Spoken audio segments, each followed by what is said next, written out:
ಈ ಥರ ಒಂದ್ಸಲಿ ಆಲೂ ಗೋಬಿ ರೆಸಿಪಿ ಟ್ರೈ ಮಾಡಿ, ತುಂಬಾ ಚೆನ್ನಾಗಿರುತ್ತೆ ಮತ್ತು ಕ್ವಿಕ್ಕಾಗಿ ಆಗುತ್ತೆ. ಇದನ್ನು ಮಾಡೋದಕ್ಕೆ ನಾನಿಲ್ಲಿ ಒಂದು ಹೂಕೋಸನ್ನ ಈ ಥರ ಕಟ್ ಮಾಡಿ ಹಾಕ್ಕೊಂಡಿದ್ದೀನಿ. ಇದಕ್ಕೆ ನಾನು ಒಂದು ಪಾತ್ರೆಗೆ ಹೂಕೋಸನ್ನ ಹಾಕಿ ಸ್ವಲ್ಪ ನೀರು ಹಾಕಿ ಉಪ್ಪು ಅರಿಶಿನ ಹಾಕೊಂಡ್ಬಿಟ್ಟು ಒಂದು 2 ನಿಮಿಷ ಕುದಿಸ್ಕೊತೀನಿ. ಕುಕ್ಕೇನು ಆಗೋದು ಬೇಡ, ಅದು ಸ್ವಲ್ಪ ಕುದಿದ್ರೆ ಸಾಕು. ಇಲ್ಲಿ ನಾನು ಆಲೂಗಡ್ಡೆನ ಮತ್ತು ಹೂಕೋಸನ್ನ ಎರಡನ್ನೂ ಒಂದು ಪ್ಯಾನ್ಗೆ ಹಾಕಿ ಸ್ವಲ್ಪ ಆಯಿಲ್ ಹಾಕ್ಕೊಂಡು ಫ್ರೈ ಮಾಡ್ಕೊಂಡು ಹಾಕ್ಕೊಂಡಿದ್ದೀನಿ.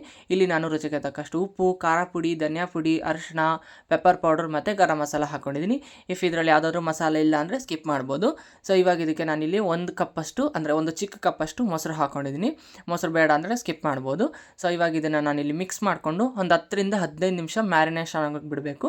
ಸೊ ಇವಾಗ ಇದನ್ನು ನಾನಿಲ್ಲಿ ಒಂದು ಪ್ಯಾನ್ಗೆ ಆಯಿಲ್ ಹಾಕ್ಕೊಂಡು ಇದಕ್ಕೆ ನಾನು ಸ್ವಲ್ಪ ಜೀರಿಗೆ ಮತ್ತು 1 ಕಪ್ಪಷ್ಟು ಈರುಳ್ಳಿನ ಸ್ಲೈಸಾಗಿ ಕಟ್ ಮಾಡಿ ಹಾಕ್ಕೊಂಡಿದ್ದೀನಿ.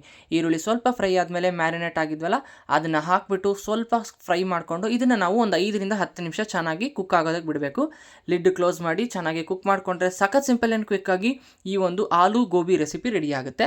ಇದನ್ನು ನೀವು ಅನ್ನಕ್ಕೆ ಸೈಡ್ ಡಿಶ್ ಆಗಿ ತಿನ್ಬೋದು, ತುಂಬಾ ಚೆನ್ನಾಗಿರುತ್ತೆ. ಯಾರೆಲ್ಲ ಹೊಸದಾಗಿ ನನ್ನ ಚಾನಲ್ ನೋಡ್ತೀರಾ ಪ್ಲೀಸ್ ಸಬ್ಸ್ಕ್ರೈಬ್ ಮಾಡಿ. Thanks for watching, bye.